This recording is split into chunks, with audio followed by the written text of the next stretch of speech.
Oui, c'est une tradition. Chaque année, la rentrée paroissiale, eh bien, elle marque aussi, pour nous, la fête de notre paroisse. La fête de notre saint patron, Saint Matthieu, qu'on fêtera donc mercredi prochain. On le fête, bien sûr, en ce jour particulièrement. Et c'est pourquoi, eh bien, on vient d'entendre ce passage de l'Évangile où Matthieu est appelé. Peut-être ce passage, c'est aussi une tradition, je ne sais pas, je sais qu'il y en a qui disaient, mais on l'entend bien souvent à l'occasion de la rentrée. C'est la 4e rentrée que je fais et c'est la première fois qu'on entend ce passage de l'Évangile. Et c'est vrai qu'en préparant, on se disait, mais il correspond bien aussi à cette parole que vous avez, cette parole de l'Évangile du jour. Je veux la miséricorde et non le sacrifice. En cette année de la miséricorde, cette parole, elle peut avoir une certaine résonance pour un certain nombre d'entre nous. Je veux la miséricorde et non le sacrifice. Peut-être c'est pas évident de bien comprendre cette parole. Vous savez, le sacrifice, au temps de Jésus, tout particulièrement, c'était l'offrande d'un agneau ou l'offrande d'une colombe que les gens bien sacrifiaient à Dieu.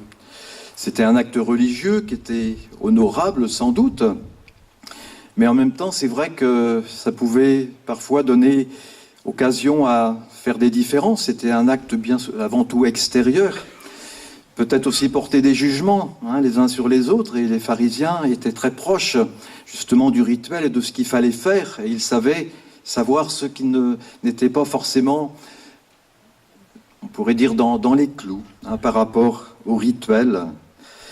Surtout, c'était le risque aussi de croire que finalement le salut, eh bien, on peut l'acheter. Plus on donne et plus on est juste aux yeux de Dieu.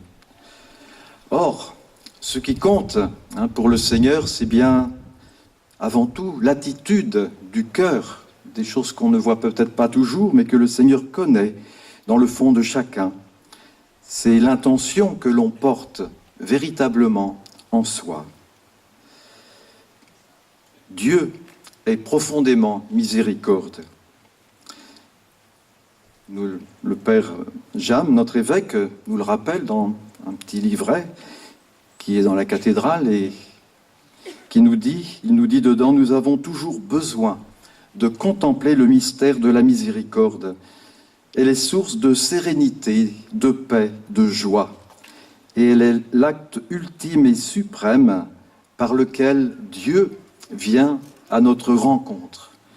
Oui, car la miséricorde, c'est avant tout la manifestation de ce Dieu qui vient à notre rencontre. C'est lui qui s'offre à nous pour nous dire et pour nous donner son amour. Et ce qu'il attend de nous, eh bien, c'est que nous cherchions toujours à mieux le connaître, lui, tel qu'il est.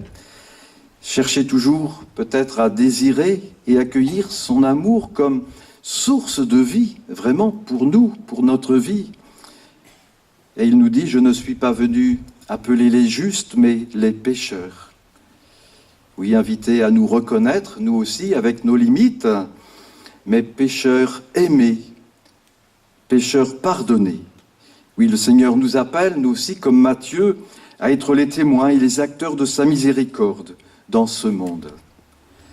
Au cours de cette année de la miséricorde, bien dans la paroisse, nous avons cherché aussi, en lien avec toute l'Église, à mieux découvrir et accueillir la miséricorde, la tendresse du Seigneur, à travers les œuvres et les conversions qu'il nous appelle à vivre.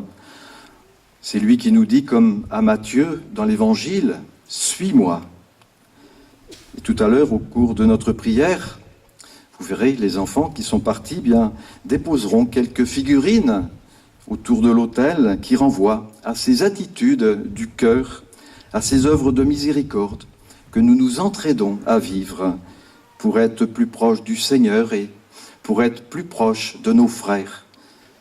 On connaît cette parole de Matthieu toujours qui nous dit « Tout ce que vous avez fait à l'un de ces petits qui sont mes frères, c'est à moi que vous l'avez fait. » En cette célébration de rentrée, nous voudrions partager 2 initiatives particulières qui marquent la rentrée de notre paroisse et qui sont, je le crois profondément, des belles œuvres de miséricorde. Alors, je vais donner la parole. Une initiative lancée par une petite équipe pour soutenir les familles qui sont touchées par le handicap de l'un de ses membres, petit fragile. Et une deuxième initiative aussi de paroissiens pour accueillir des familles de migrants, particulièrement pendant cet été et durablement. Alors je vais donner la parole à Gisèle.